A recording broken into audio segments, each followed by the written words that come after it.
Hello everybody, welcome back to my channel Trading Secrets. This channel is for entertainment purposes only. For those of you who do not know, my name is Ali. I have over 20 years experience teaching accounting, economics, business and law. Through this channel I'll be providing some stock analysis and a quick update on the $1 Million Challenge. So if anybody's not aware of this is a journey of an investment of $1,000 to a return of $1 million over a period of 3 years using a strategy called compound return investing. So the objective is try to get 201 trades, each of them a return of 3.5%. It's not 201 consecutive trades, we do take into account losses. So for further details about how to join us for less than $9 a month, information is available in the description below.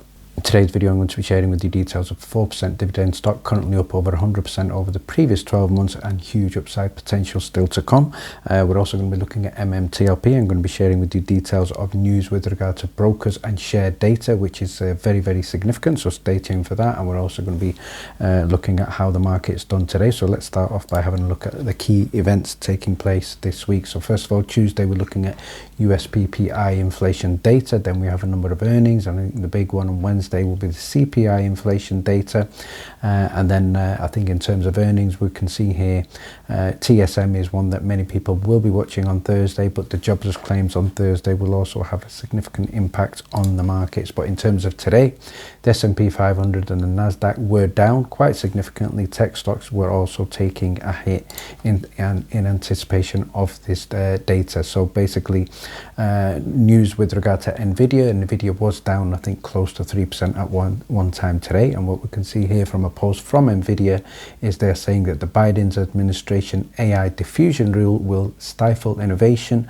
and undermine America's global technology leadership. So that's taken Nvidia has taken a hit there. And we can also see in terms of oil is gone up. It currently up at time of editing over 1.55% due to potential more positive outlook with regards to demand.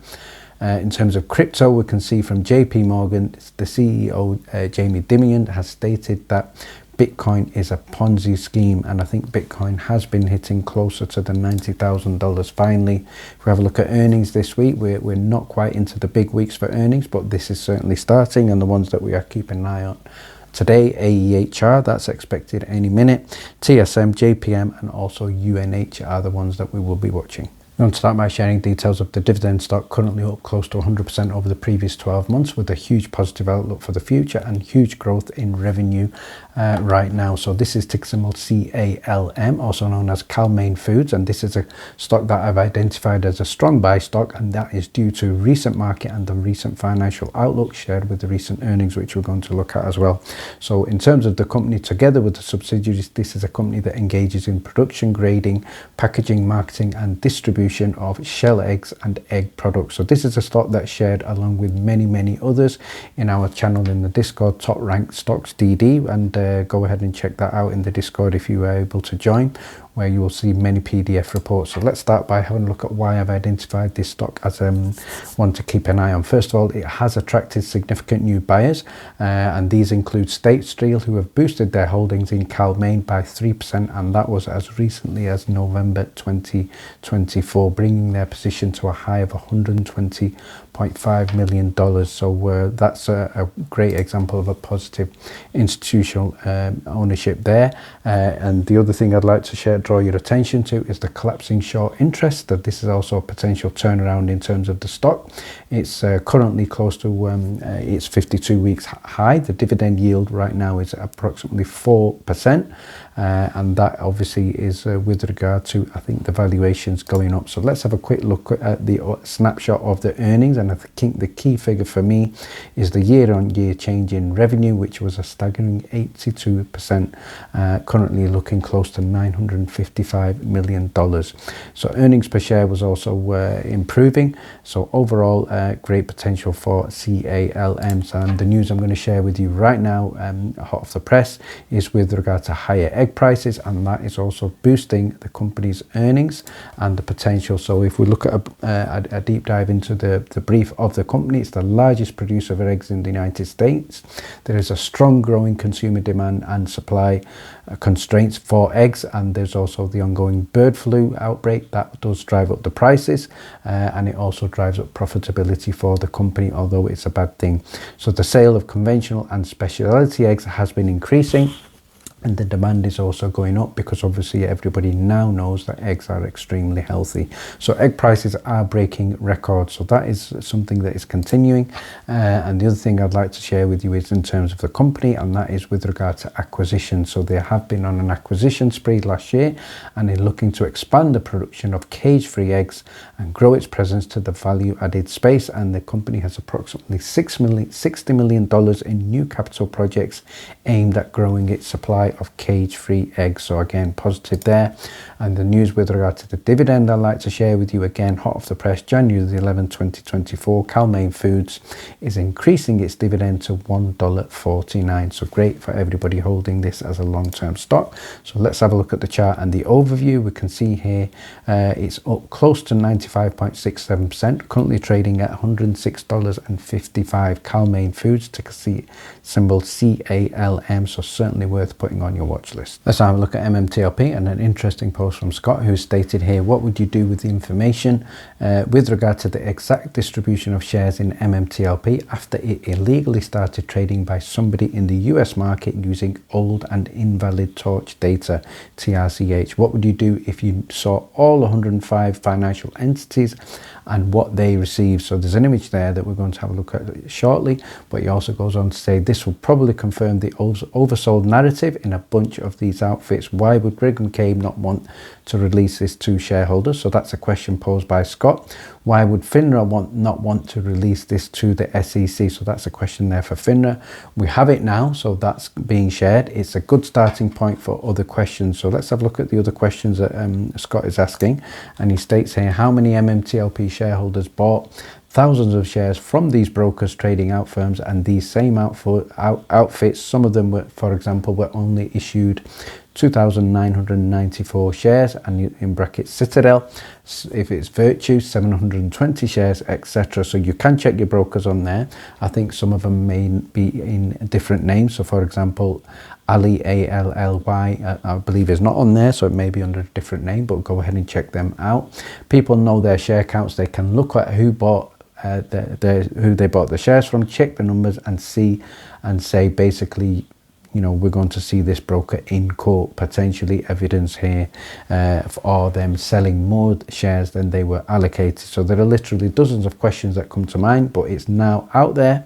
He's obviously it looks like he's releasing for the first time publicly in a public platform, but he states here he has every confidence that the blue sheets will eventually fall into the hands of the 1,209 people, and DM him if you have any numbers that you would like to share. So let's have a look at an example here. So this is a participation fund list.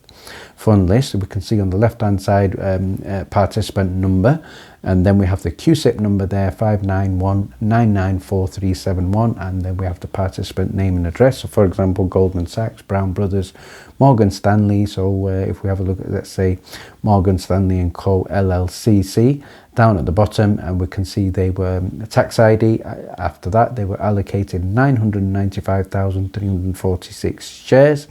And that's the total old, and on the right hand side is the total new. So for example, if you were through Jefferies, they had 11,318 shares. If you had more than that number, then it's a potential court case there.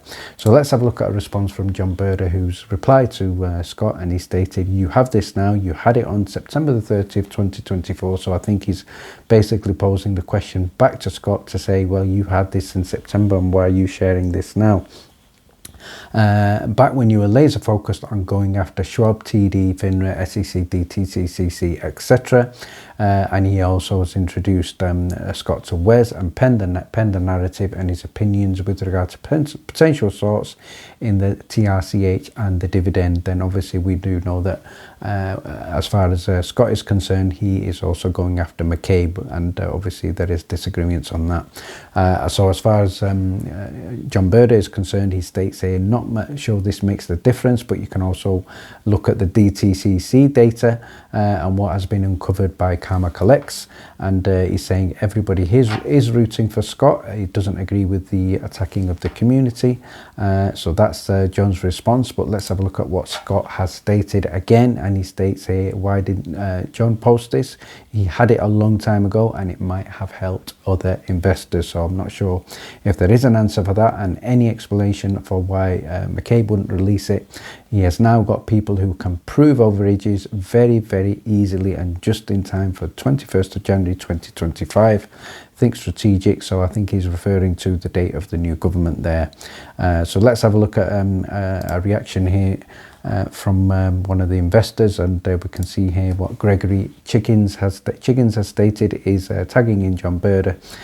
Is this the broker's allotment? Correct, which adds up to approximately 164 million that were traded, the legal correct amount, and this is not the total shares sold and held at brokers, which is the whole issue of proving the naked shorts, the naked counterfeit shares, etc. And if he is wrong, please correct him. So I think he's close to what we're saying there. What Marcos has stated is, beside these great questions from Scott, who are the and many members of the MMTLP community who had this information but kept it to themselves, delaying others from suing a long time ago? So I think that's a fair question. When somebody sues, there's a chance to open the pathway to others, so why keep it a secret? So I'm not sure why this has been kept a secret, but I certainly think it should not have. Jonathan has stated he might not agree with everything that Scott is doing in terms of his lawsuit, but one thing he does agree with absolutely is that he's holding MMTLP management accountable with regard to John Berder and McCabe, and it should not have could not have happened sooner. So that's the reaction there. And what we can also see here in another post unrelated from Trevor, and this is other news I'd like to share with you, and again with regard to MMTLP, and we can see there's an image shared here from Cornell Law School with regard to record keeping.